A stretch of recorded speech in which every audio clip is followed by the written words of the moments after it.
Good evening to all of you, my dear friends. I am Arun Kumar Roy. I belong from Patna. So I want asking to some question about grammar. This is my Krishna sir. Yes. So good evening, sir.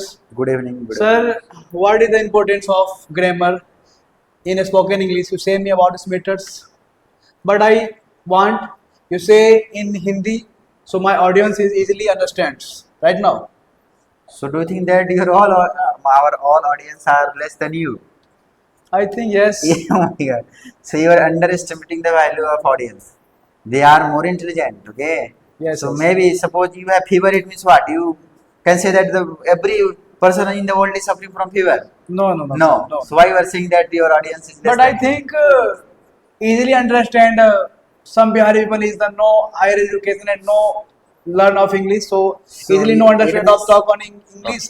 But you talk in Hindi, absolutely easily understand right now. so you think your all audience are only from Bihar? No, no, no, no. No. Out of Bihar, I think. But I create only for my subscription employees and the staffs Okay. and Bihari boys. I think my first planning is the change of Bihari person. Okay, so means your question is that what is importance or what is role of grammar in spoken English? Yes, sir. Yes, sir. So it means your question is that so without grammar can we speak English? This is your question. Yes. Or if it is required, so first we should cover the grammars or first we should some other section. Yes. Okay, so this is your question. Okay. So what I think, just I give you one example. With the help Yes. of that examples, you can understand well. Or suppose, oh sorry, you said speak in Hindi. Okay. सो इन हिंदी मैं एक example देता हूँ आपको, इस example से आपको समझ में आ जाएगा कि इसका इंपॉर्टेंस है या नहीं, आप खुद समझेंगे, है ना। जैसे मेरा ये कहना है कि आप कोई स्वीट्स खाते हैं तो स्वीट्स खाते समय आपको मीठा लगता है, ठीक है। तो जो स्वीट्स का मिठास है वो समझिए इंग्लिश स्पोकन का ग्रामर है, क्या है। ठीक है। तो समझिए स्पोकन इंग्लिश आपका स्पंज है तो इसका स्वीटनेस क्या है, ग्रामर है। तो उसको हटाने पे क्या फर्क पड़ सकता है आप समझ सकते हैं। सर दूसरी बात एक बार और समझ लीजिए, कोई फ्रूट्स खा रहे हैं आप, सो फ्रूट्स खाने से पहले समझिए गुआवा खा रहे हैं, आप अमरूद खाने जा रहे हैं, अमरूद खाने से पहले ही या उसकी सुगंध से आप एकदम मजे मजे में आ जाते हैं। सो उसी तरह से स्पोकन इंग्लिश अगर आप चाहते हैं सीखना और उसमें ग्रामर नहीं है तो उसकी अमरूद की सुगंध गायब है एक तरह से ना, उसी तरह इस स्पोकन इंग्लिश से ग्रामर गायब हो जाने के बाद लगेगा। तो ये इतना इम्पोर्टेंस है इसका, समझ के बात। सर कुछ बच्चे कहते हैं कि मुझे स्वीट्स नहीं खाना, मैं नमक से काम चला लूंगा, ऐसा बोलता है कि भैया हमको जरूरत नहीं मीठा खाना, हम नमक से काम चला लेंगे। और वो तो कुछ ऐसे इसके बारे में क्या है? बहुत सारे होते मैथ के स्टूडेंट होते हैं कि वो मान लेता है कि ससुरा हम बिना ग्रामर का इंग्लिश पढ़ लेंगे, तो इसके बारे में क्या कहना चाहते हैं आप? सो जब मानने की बात है तो आप सपोज कर लीजिए अपने आप को, मुझे तो बहुत अच्छी इंग्लिश आती है मैं मानता हूँ। फिर आगे पढ़ने की क्या जरूरत है। और मान लीजिए कोई हिंदी में बोल रहा हो, जैसे आपके कहने के अनुसार कोई हिंदी में बोल रहा हो और बोलेगा अरे मुझे तो बहुत अच्छी इंग्लिश आती है, बोल रहा हो हिंदी में, तो क्या बोलेंगे आप उसको? ये बोलेंगे सेंस वाला आदमी या नॉन सेंस वाला आदमी। कोई भी स्वीट्स खाएगा तो स्वीट्स का मतलब ही होता है कि मिठास, बात समझ गए। कोई फल खाएगा तो उसमें हड्डी नहीं खोजेगा, फल खाएगा तो फल में रस खोजेगा, समझ गए बात। उसी तरह इंग्लिश स्पोकन कोई भी सीखेगा तो उसमें ग्रामर के बिना काम नहीं चलेगा। अगर आप चाहते हैं कि नहीं मुझे स्वीट्स पसंद नहीं है, उसी तरह आप सोचिए कि मुझे स्पोकन इंग्लिश पसंद नहीं है, फिर इसकी बात ही क्यों कर रहे हैं आप? बस लेकिन सर कुछ टीचर ऐसे भी कहते हैं कि जो आपको इंग्लिश सीखना है तो उसमें ग्रामर रूल्स का कोई ज्यादा इंपॉर्टेंस नहीं है, सिर्फ टॉकिंग के लिए। बहुत सारे टीचर ऐसे कहते हैं इसको एग्जामिनेशन की तैयारी करना है ना, जैसे कंपटीशन हो गया, रेलवे, बैंकिंग, IT जो भी हो गया, तो वैसे बच्चों के लिए ग्रामर रूल्स फॉलो करना बहुत इंपॉर्टेंट है।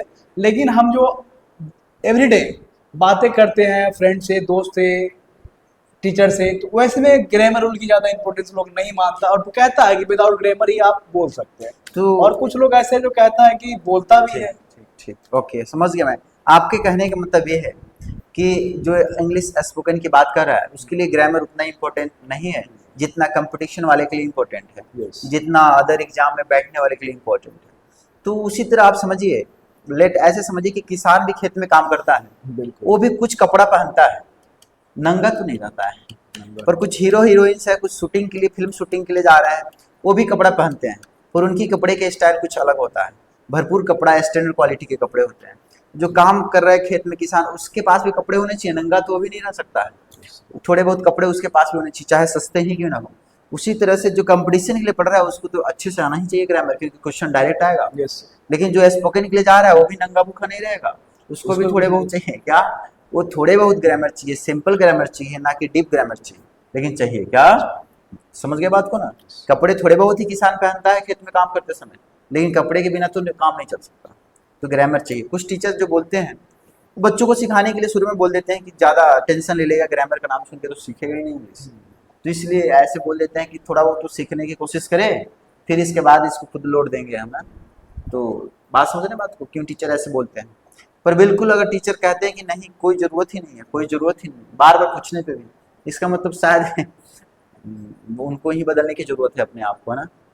तो कैसे होगा बिना ग्रामर के। जैसे एक एग्जाम्पल में देता हूँ, एक छोटा सा एग्जाम्पल देता हूँ कि मेरे पास मान लीजिए कि एक मोबाइल फ़ोन है, ये मैं मोबाइल फ़ोन है, तो मैं बोलूँगा ये मेरे यह मोबाइल फ़ोन है, तो क्या बोलूँगा, दिस फोन, ऐसे बोल नहीं सकता, इसको बोलूँगा दिस इज अ मोबाइल।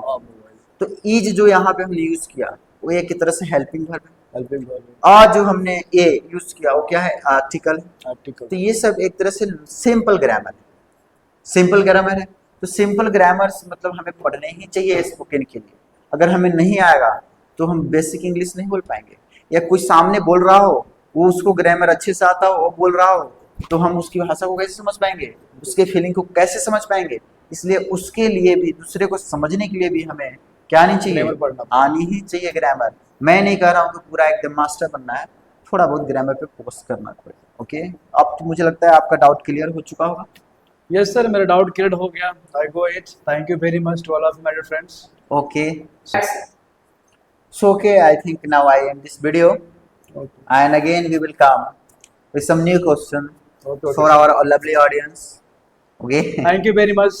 कुछ आशा है कि आप लोग सीख पाए इसके माध्यम से, और उम्मीद है कि आगे हम अपने प्लेटफॉर्म पे ऐसे ऐसे वीडियो क्रिएट करते रहेंगे ताकि आप लोग को बहुत सारा हेल्प मिले। और किसी तरह कोई दिक्कत हो तो डायरेक्ट आप हमसे मैसेज के माध्यम से, व्हाट्सएप के माध्यम से आप डायरेक्ट पूछ सकते हैं। और किसी भी इंस्टीट्यूशन, कोचिंग, बैंकिंग, रेलवे का स्टाफ की नीड है कि भाई मुझे स्पोकन सीखना है या बोलना है, एग्जामिनेशन की तैयारी करना है या होता है इंटरव्यू के लिए, तो डायरेक्ट मुझे कॉल कर सकते हैं हमारी टीम को, आपको सब चीज़ मिलेगा टाइम पे। Okay, I think okay.